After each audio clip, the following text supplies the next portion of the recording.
Hello everyone. Today is the day of excitement, anxiousness and little bit nervousness for me.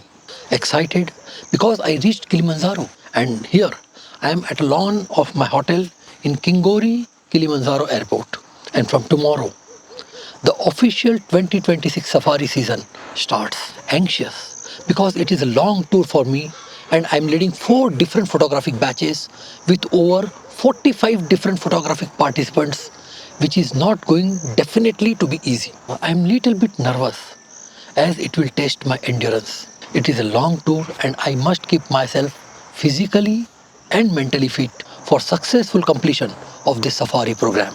One thing is sure, these 37 days are going to be intense, exciting and also unforgettable.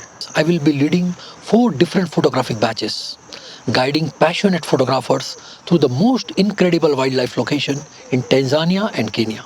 In Tanzania, we are visiting Ngorongoro and Dutu area, which is famous for its calving. And news coming from Dutu is overwhelming. Calving season has officially begun and will continue for next 3 to 4 weeks.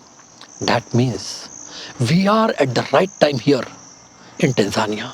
After completing 3 batches of Tanzania, I will be heading to Kenya, where I will lead another batch of very serious wildlife photography enthusiasts. In Kenya, we are having safari in Samburu and Masai Mara, while in Tanzania, we are having it in Ngorongoro and Dutu. If you look at the itinerary of the safari program, you will realize that we are not covering too many destinations. Rather, we are sticking to only couple of destinations. This is to allow for more time for photography rather than packing and unpacking each day. And this is the main difference between a photographic safari and a tourist safari.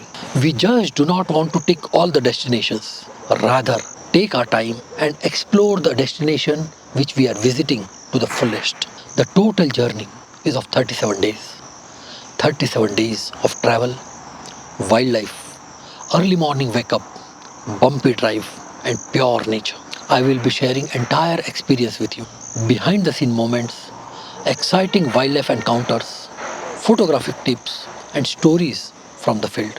So make sure that you stay tuned to my YouTube channel Matrishwa Vyas Clinical and Wildlife Photography and also follow this photographic page Matrishwa Vyas Clinical and Wildlife Photography. This is just the beginning. See you in the wild.